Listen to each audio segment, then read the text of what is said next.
जहां पर हमारे ब्यूरो एग्जीक्यूटिव मनीष कुमार मौजूद हैं और कैबिनेट मंत्री कंवरपाल गुर्जर से खास बातचीत कर रहे हैं, क्योंकि कई अलग अलग ऐसे मसले हैं। स्कूल अब खुलने को हैं, उसकी तैयारी कैसी है, इसके अलावा पर्यटन को लेकर सरकार किस तरीके से काम कर रही है, तमाम सवालों का जवाब दे रहे हैं कैबिनेट मंत्री कंवरपाल गुर्जर।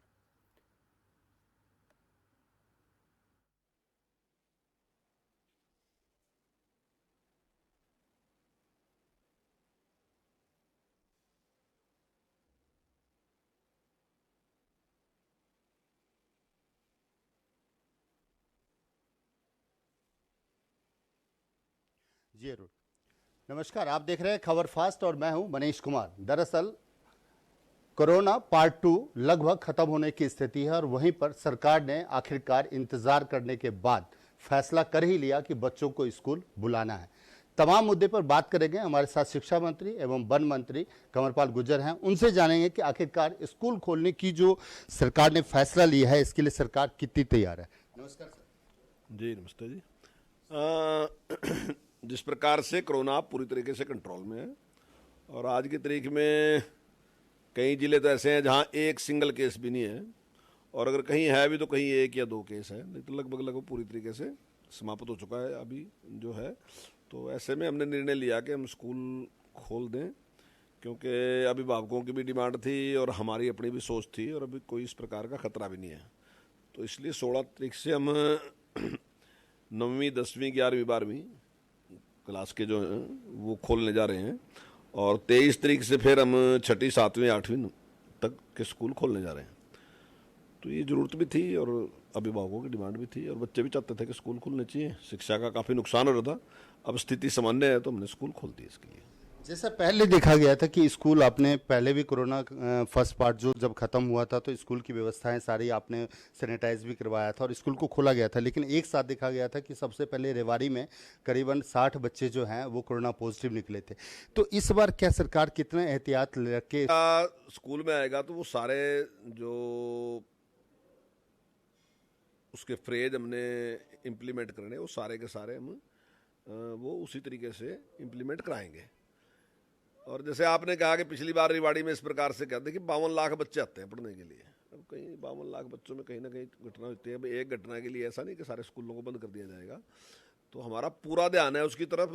और जो तीसरी वेव की बात भी आजकल चल रही है अखबारों में कि तीसरी वेव आने वाली है, तो अगर कोई इस प्रकार की स्थिति होगी तो निश्चित तौर से उस पर तुरंत उसी के हिसाब से निर्णय लिया जाएगा। बच्चों का स्वास्थ्य हमारे लिए सबसे महत्वपूर्ण है, और अब भी अगर हमने स्कूल खोल ले तो उसमें ये ऑप्शन है कि अभिभावक अगर सेटिस्फाई हैं तो बच्चे को भेजें। अगर अभिभावक सेटिस्फाई नहीं है, उनको कोई घबराहट है, तो बच्चे को ना भेजें। कोई ऐसा नहीं है कि उसकी हम एब्सेंट लगाएंगे या इस प्रकार का कोई उसके साथ व्यवहार होगा। तो लेकिन मैं समझता हूँ कि आज की तारीख में अभिभावक भी चाहते हैं कि स्कूल खुलने चाहिए।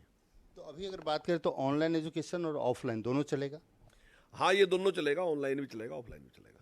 अगर देखा जाए तो देखिए विपक्ष लगातार आवाज़ उठा रहा है कि लगभग सरकार, ये जो सरकार है मनोहर पार्ट 2 की बात करें, जो है लगातार सिर्फ और सिर्फ घोषणाएं करने में विश्वास रखती है। अगर उसकी धरातल पर अगर देखें तो वो चीज़ नहीं मिलती है। जैसा कि उन्होंने कहा कि टैब देने की सरकार ने लगभग 1 साल हो गया टैब देने की घोषणा की, और उस घोषणा के बावजूद भी आज तक, जबकि वो बच्चे सरकारी स्कूल में पढ़ने आते हैं जिनकी इनकम सोर्स नहीं है, उनके पास मोबाइल नहीं है, उनके पास अगर बात करें तो इंटरनेट स्पीड, अगर बात करें तो अगर इंटरनेट का कनेक्शन वो लेते हैं तो 500 से 600 रुपये जो है उनका उस पर लगता है। तो कहीं ना कहीं सारी चीज़ को देखते हुए विपक्ष लगातार आपको घेरने की कोशिश कर रहा है। क्यों आखिरकार ये टैब देने की घोषणा जो वाकई में घोषणा थी या धरातल पर है कुछ? नहीं, टैब देने की घोषणा नहीं है। निश्चित तौर से टैब देंगे, और पूरे देश में हरियाणा ही ऐसा है जो अपने सभी बच्चों को इस प्रकार से एक इस प्रकार की व्यवस्था कर रहा है। हम 8वीं से लेकर 12वीं तक सब बच्चों को टैब देने वाले हैं। अभी तक पूरे हिंदुस्तान में किसी ने ऐसा इतना बड़ा काम किया नहीं है कि इतनी बड़ी संख्या में दिया।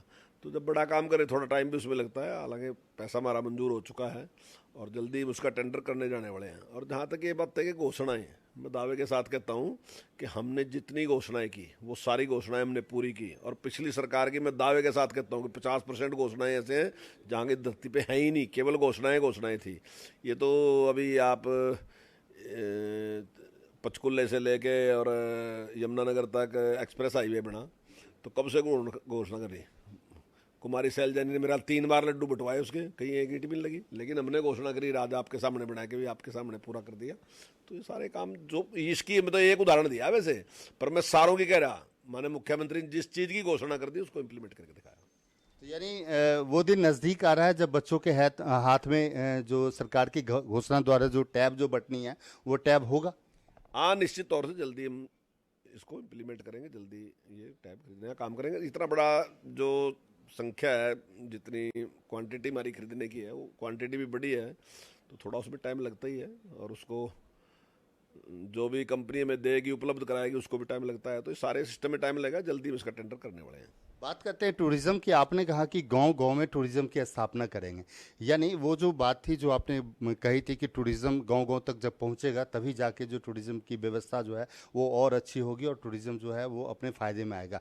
ये फाइल जो है वो कहाँ तक पहुंची है, आखिरकार गाँव में वो योजना कब तक पहुँचेगी? देखिए, जब से मैंने कहा, मैंने आपको एक आइडिया दिया था कि हम होम स्टे पॉलिसी लेके आने, होम स्टे पॉलिसी हम ले आए हैं, और निश्चित तौर से अब उसके रिजल्ट ऐसा नहीं है कि मैं उसके रिजल्ट आपको अभी दे दूंगा, उसमें एक टाइम लगेगा। मेरा मानना ये है कि अगर हमारे बच्चे इस काम को शुरू करें तो निश्चित तौर से वो अच्छे रिजल्ट दे सकते हैं। मतलब सरकार अगर होटल खोल के बिजनेस करेगी टूरिज्म पे, तो मुझे नहीं लगता कि वो प्रैक्टिकल चीज़ है। बजाय इसके कि हम बिजनेस करें, लोगों को बिजनेस करना चाहिए। अगर लोग संपन्न हो जाएंगे तो हम संपन्न हैं। सरकार कोई अपने आप नहीं, सरकार तो लोगों से ही तो है। लोगों को अगर रोजगार मिल जाएगा, लोगों को काम मिल जाएगा, तो वो काम भी अच्छा करेंगे। तो हम एक नई पॉलिसी लेके आए। हम चाहते हैं कि हम व्यवस्थाएं खड़ी करेंगे, कहीं कोई डेवलपमेंट का काम करना, कोई जिस प्रकार की कोई व्यवस्था करनी, तो वो सरकार करेगी। लेकिन व्यापार जो है वो जनता जो है वो करेगी, जो हमारे नौजवान लड़के हैं वो करेंगे। और अगर ये पॉलिसी हमारी कामयाब होती है तो मैं समझता हूँ कि बहुत बड़ी संख्या में रोजगार मिलेगा। और बहुत सी चीज़ें ऐसी हैं जिनको लोग देखना चाहते हैं। मेरा कहना ये था कि बाहर से कोई भी व्यक्ति आता है वो केवल एक साइट को देखने के लिए रहता है, वो आगे कल्चर को देखना भी चाहता है। और कल्चर वो तब देख सकता है अगर वो गाँव में ठहरेगा, वहाँ देखेगा। अब बहुत सी चीज़ें ऐसी हैं जिसको हमारे लिए कुछ नहीं है। वो मैं अभी केरल में गया था, तो वो कहते हैं कि भाई नारियल के पेड़ पे चढ़ना भी एक शौक है लोगों का, तो लोग चढ़ते हैं नारियल। अब हमारे यहाँ नारियल नहीं है, तो निश्चित तौर से हमें शौक है कि नारियल पे चढ़ के देखेंगे, लेकिन वहाँ का काम है रोजाना का। अब जैसे हमारी भैंस है, तो वो बाहर के लोगों के लिए भैंस बड़ी इंपॉर्टेंट है। मुर्रा नस्ल की भैंस कैसी होती है, कैसे उसका धार उसका दूध किस प्रकार से निकलता है, तो ये हर आदमी के लिए अलग अलग है। बाहर का व्यक्ति है वो आके देखना चाहता है हरियाणा के लोग कैसे खेती करते हैं, कैसे रहते हैं, कैसे पशुपालन करते हैं, कैसे कुश्ती करते हैं। तो ये जो हमारी चीज़ें पॉपुलर हैं तो लोग देखना चाहते हैं। भी आते हैं तो देखना चाहते हैं कि हरियाणा में आए तो हम देखें कैसे हरियाणा के लोग ये सारा काम करते हैं। अब बात करते हैं किसानों की। किसान जो है उनका बीजेपी के साथ बहुत ही अच्छा खासा नाता जुड़ता जा रहा है, क्योंकि जहाँ जहाँ बीजेपी की संगठन की मीटिंग होते हैं या मंत्री जाते हैं वहाँ वहाँ किसान ज़बरदस्त तरीके से आपका विरोध करते हैं। आखिर क्यों? देखिए, पहली बात तो मैं ये मानता हूँ, इसके लिए किसान शब्द का जो प्रयोग कर रहे हो बिल्कुल गलत प्रयोग कर रहे हैं। किसान की बहुत बड़ी संख्या है। किसान कोई छोटी जमात नहीं है, इतनी बड़ी जमात है कि सारा कुछ उससे चलता है। कोई भी सरकार बनती है तो उसके आशीर्वाद के बिना बनती नहीं है। तो ये एक बहुत बड़ी जमात है, ये कोई 1% लोग नहीं है जो इस प्रकार की अव्यवस्था फैला रहे। और जो लोग अव्यवस्था फैला रहे हैं, प्रजातंत्र में कोई विश्वास नहीं, लोकतंत्र में कोई विश्वास नहीं है। क्योंकि लोकतंत्र संवाद की चीज़ है, हम एक दूसरे से बात करके अपनी समस्याओं का समाधान करें। लेकिन ये संवाद करने की बजाय ये झगड़ा करने पे है। इनका संविधान के प्रति कोई विश्वास नहीं। संविधान आपको भी वही राइट देता है, मुझे भी राइट देता है। संविधान कहता है कि आप भी अपनी बात कहेंगे, मैं भी अपनी बात कहूँगा, शांतिप्रिय तरीके से करेंगे। इनका संविधान के प्रति कोई विश्वास नहीं है। दूसरा, ये इनकी बात में कोई सत्यता नहीं है। अब आप देखिए, चाहे 26 जनवरी की घटना देखो आप, ये जो पहले कह रहे थे तो आपने देख लिया। और अभी कोरोना के टाइम में देखो कितना गैर जिम्मेदारा बयान इनके रहे। इन्होंने कहा कि भाई कोरोना तो कहीं बीमारी ही नहीं है, ये तो मोदी जी ने वैसे ही फैला रखी, ये तो झूठ में क्या रखे। और जब बड़ी संख्या में लोग मर गए तो उसके बाद उन्होंने कहा कि इस गांव में तो G5 का टावर था लगा और G5 से मर गए। अब इतना झूठ बोलने का काम जो लोग कर रहे हैं, ये लोगों को बहकाने का काम कर रहे हैं। किसान से कोई लेना देना नहीं। और मैं एक बात कहता हूँ, किसान का भाषणों से नहीं कुछ बिकता। आप बढ़िया बढ़िया भाषण दो, किसान किसान करो, चिल्लाओ किसान किसान, लेकिन रिजल्ट क्या है? आजकल कांग्रेस भी नहीं की सपोर्ट कर रही, आजकल लोकदल भी नहीं के साथ लगे, आप भी नहीं के साथ लगी। मैं एक बात कहता हूं कि भाई अगर किसानों को किसी ने कुछ दिया, देखिए जब कांग्रेस की सरकार थी 5 साल में कांग्रेस ने गेहूं के 270 रुपये बढ़ाए। हमारी सरकार आई, हमने 575 बढ़ाए 5 साल में। उन्हें धान के 290 बढ़ाए, हमने 558 बढ़ाए। उन्हें 5 साल में बाजरे के 410 बढ़ाए, हमने बाजरे के 900 रुपये बढ़ाए। उन्हें अपने टाइम में 2 फसलें खरीदी, गेहूं और जीरी खरीदी उन्हें, हमने बाजरा खरीदा, हमने सरसों खरीदी, और हम मूंग खरीद रहे, हम मक्का खरीद रहे, हम सूरजमुखी खरीद रहे, हम मूंगफली भी हमने खरीदी और चना हमने खरीदा। हम 9 फसलें खरीद रहे, मैं 2 फसलें खरीद रहे। हमने हर जगह, चाहे हमने 6,000 रुपये डालने का काम किया, हमने किसान की हर समस्या का समाधान करने के लिए और किसान की सुख और समृद्धि के लिए। और मैं अपने विभाग की तरफ से आपको बताता हूं कि हमने अभी योजना दी कि जो आदमी अपने खेत में पेड़ लगाएगा हम उसको 10,000 रुपये देंगे। अगर कोई व्यक्ति धान की खेती छोड़ के मक्की या अरहर की खेती करेगा हम उसको 7,000 रुपये देंगे। और अगर हम आप पेड़ लगाएंगे, हमने की नई योजना दी कि अगर हम पेड़ लगाएंगे तो किसान की साइड में फलदार पेड़ लगाएंगे, फल किसान का होगा। तो हमारा पूरा प्रयास है कि किसान किस प्रकार से संपन्न हो सका। पहले भी 50% हिस्सा किसान का था कि अगर उसके खेत के साथ जो पेड़ लगा अगर वो कटेगा तो 50% देगा। लेकिन प्रैक्टिकल क्या था कि जब पेड़ कटता था तो उसको 50% मिलता नहीं था। तो डिपार्टमेंट छांट के पहले अपनी मर्जी से पेड़ काट लेता और वो बचे उसके हिस्से के छोड़ देता कि भाई ये आपके हिस्से के। हमने नया आदेश जारी कर दिया कि अब जब पेड़ कटेंगे तो छांट किसान की होगी। पहले किसान काटेगा कि ये पेड़ उसके हैं और फिर उसके बाद डिपार्टमेंट काटेगा। तो हम हर स्टेप पे जहां भी हम किसान की समृद्धि के लिए काम कर सकते हैं और उसके विकास के लिए काम कर सकते हैं तो हम उसको प्रैक्टिकल काम को कर रहे और वो सबके सामने आज कर रहे। और ये जो लोग जिस प्रकार से कह रहे 3 बिलों के कह रहे काले कानून है, तो ये बिल 19 साल के विचार विमर्श के बाद बने और एक पार्टी ने नहीं बनाए। काम की शुरुआत अटल बिहारी वाजपेयी ने की थी, लेकिन उसमें कांग्रेस का भी बहुत बड़ा रोल है, कांग्रेस ने बनाए। और उसके बाद सारे जितने भी राज्य हैं वहाँ की विधानसभा ने पास करके भेजे और तब नरेंद्र मोदी जी उसको लागू किया। तो 19 साल में जो सरकारें नहीं, इसका मतलब वो किसान के विरुद्ध दिन थी, वो किसान के हित के लिए ही काम किया। अटल बिहारी वाजपेयी जी ने यही बात कही थी कि किसान के जो बच्चे हैं वो विमुख हो रहे खेती से, तो इसको किसी तरीके से ऐसा बनाओ कि प्रॉफिटेबल बना और किसान का जो रुझान है उसकी तरफ बढ़े। तो उसके लिए काम किया और तीनों कानून जो है वो निश्चित तौर से 100% किसान के हितैषी हैं। लेकिन जहां आपने कह रहे हैं कि किसान की हितैषी है और आपने 9 फसल आपने खरीदा है, वहीं किसान नेता गुरनाम सिंह चूड़नी का बयान आता है कि दरअसल ये सरकार कहती है, लेकिन अगर किसानों की भला करते तो आज किसान सड़क पे नहीं बैठे होते। हमने तो बाजरा 7.5 लाख क्विंटल खरीदा, हमने तो सरसों भी 7.5 लाख क्विंटल खरीदी, 7.5 लाख मैट्रिक टन खरीदी। वो तो रिकॉर्ड की बातें हैं। चुड़ुन्नी भी आ जा या आप अपने टीवी पे बुला लो, हम रिकॉर्ड की बात दिखा देंगे। हमने चना कितना खरीदा, हमने मूंग कितनी खरीदी, हमने क्या क्या चीज क्या क्या खरीदी वो तो हम बता देंगे। और पिछली सरकार भी आ जाओ, पिछली सरकार अपना रिकॉर्ड निकाल के आ जाओ, वो भी अपना दिखा दो उसने क्या खरीदा। उसमें क्या बात है, जो रिकॉर्ड की चीज है उसमें तो झूठ नहीं बोल सकते। हम तो रिकॉर्ड निकाल के दिखाएंगे भाई ये हमने ये खरीदा, ये रिकॉर्ड में देख लो। वो पिछली सरकार भी अपना रिकॉर्ड दिखा दे, मैंने विधानसभा में दिखाया था, तो विधानसभा में चौधरी भूपेंद्र सिंह हुड्डा जी भी दिखा सकते या उनकी पार्टी के और लीडर थे वो भी दिखा सकते। हमने तो विधानसभा में भी कहा, लोकसभा में बात रखी, आज आपके चैनल में भी कह रहे और उसके लिए तैयार भी है, कहीं भी आ जाओ, हम डिस्कशन के लिए तैयार हैं, हम दिखा देंगे कि हमने क्या खरीदा। एक आखिरी सवाल आपसे जानना चाहूँगा, अगर राकेश टिकैत कह रहे हैं कि 2 महीने बाद एक संगठन की मीटिंग है जो यूपी के बागपत में होगा और उसके बाद फैसला लिया जाएगा कि किसान संघ जो है वो चुनाव में उतरेगी या नहीं उतरेगी, यानी कहीं ना कहीं चुनाव लड़ने का उन्होंने मन बना लिया है। गुरनाम सिंह चूड़नी का भी ये दर्द बार बार झलकता है कि हमें चुनाव लड़ना चाहिए। क्या आप किस तरीके से इसको देखते हैं? मैं इसका स्वागत करता हूँ, बहुत अच्छा निर्णय है उनका, बहुत ही अच्छा निर्णय, बिल्कुल स्वागत करता हूँ कि उनको चुनाव लड़ना चाहिए।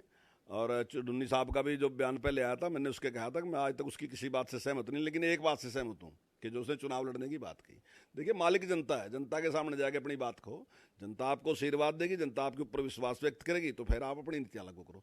लेकिन ये कोई तरीका नहीं है कि 19 साल तक चुने लोगों ने जो कानून बनाया उसको तोड़ने के लिए कौन व्यक्ति कह रहा जिसकी 1300 वोट पड़ी, उसको तोड़ने के लिए कौन कह रहा जिसकी एमपी में 9400 वोट पड़ी, वो कह रहा कानून बदल दो। तो लोगों ने उनके प्रति विश्वास नहीं किया था, अब वो जनता के बीच में जाए, अगर जनता उनके ऊपर विश्वास करेगी तो अपने हिसाब से कानून बनाए, कोई दिक्कत नहीं है। ये तो प्रजातंत्र है, संविधान भी यही कहता है, तो उस पर अमल कराएं। लेकिन जिस प्रकार की अव्यवस्था वो फैलाने का काम कर रही है ये बिल्कुल गलत है, देश के हित में नहीं है। और मैं एक और बात कहना चाहता हूँ कि ये जो आंदोलन है ये निश्चित तौर से हमारे भविष्य को अंधकार में बढ़ाने का आंदोलन है इनका, हमारे बच्चों के पैरों पर कुल्हाड़ी मारने का काम कर रही है। क्यों कर रहे हैं? क्योंकि अगर इस प्रकार की अव्यवस्थाएं फैलाएंगे तो बाहर से इंडस्ट्री नहीं आएगी, बाहर से उद्योग आएंगे तो हमारे बच्चों को काम मिलेगा। लेकिन ये सारी की सारी व्यवस्था इसीलिए फैलाने लग रहे हैं क्योंकि ताकि बाहर से इंडस्ट्री ना आए। तो ये मैं समझता हूँ आत्मघाती कदम है, इनको बिल्कुल नहीं उठाना चाहिए, इस पर पुनर्विचार करना चाहिए। और मुझे इस बात की खुशी है कि जो अच्छे लोग थे और इस आंदोलन के साथ जुड़े थे किसी तरीके से गलतफहमी की वजह से, आज वो सारे के सारे वापस अपने घर बैठ गए। ये कुछ लोग हैं, पर ये कुछ लोग भी हैं तो इनको पुनर्विचार करना चाहिए। और प्रदेश के हित में और देश के हित में जो काम है उसमें ही हमारा सबका हित है। हमारी सबकी संपन्नता कोई किसी एक एक व्यक्ति की संपन्नता अलग नहीं होती। हम अगर तरक्की कराएंगे तो सारे इकट्ठी कराएंगे, और अगर हम तरक्की से वंचित रहेंगे तो फिर सारे के सारे हम वंचित रहेंगे। तो हमें वही काम करना चाहिए जिससे प्रदेश की तरक्की हो। बहुत बहुत धन्यवाद। दरअसल ये हमारे साथ एजुकेशन मिनिस्टर कंवरपाल गुर्जर थे और इनका कहना है कि किसान आंदोलन, जो किसान खासकर भारतीय जनता पार्टी और जेजेपी नेताओं का विरोध कर रही है, कहीं न कहीं ये किसान आंदोलन अब आंदोलन नहीं रहा। दरअसल किसान तो वो हैं जो अपने खेत में बैठ के खेतीबाड़ी कर रहे हैं। वहीं पर स्कूल में बच्चों को बुलाने के ऊपर इन्होंने जवाब दिया कि स्कूल खोलना अनिवार्य था, बच्चे आएंगे, लेकिन जो सेफ्टी जितनी की जा सकती है सरकार उस हिसाब से कर रही है और सारे नॉर्म्स को पालन करते हुए स्कूल खोलने की योजना बनाई गई है और उसी दौरान 16 जुलाई से स्कूल खुलने जा रहा है। नमस्कार, ओवर टू यू अरुण। चलिए, बहुत शुक्रिया मनीष इस पूरी बातचीत के लिए। तो बड़ी खबर हम आपको बता दें, खबर फास्ट पर बोले कैबिनेट मंत्री कंवरपाल गुर्जर और अलग अलग विषयों पर उन्होंने तमाम बात करी। पहले उन्होंने स्कूल के बारे में बताया, स्कूल अब खुलने जा रहे हैं, उसकी तैयारी सरकार की पूरी है। ऑनलाइन ऑफलाइन दोनों तरीके से स्कूल चलेंगे। बच्चे स्कूल जाना चाहते हैं, उनके माँ बाप भेजना चाहते हैं अगर बच्चों को स्कूल तो वो भेज सकते हैं, अगर नहीं भेजना चाहते तो कोई गैर हाजिरी उनकी नहीं लगेगी और अटेंडेंस का चक्कर भी नहीं है। फिलहाल ऑफलाइन ऑनलाइन दोनों मोड में स्कूल चलेंगे और इसकी तैयारी है। स्कूल में अगर बच्चे जाएंगे तो कोविड अप्रोप्रिएट बिहेवियर बना रहे, स्कूल इसकी भी पूरी तैयारी कर रहे हैं। तो बड़ी खबर अब आपको बता रहे हैं कंवरपाल गुर्जर। खबर फास्ट से सीधी बातचीत में, इस एक्सक्लूसिव बातचीत में तमाम विषयों पर उन्होंने अपनी बात रखी। आप देख रहे हैं खबर फास्ट, तेज खबर, पैनी नजर।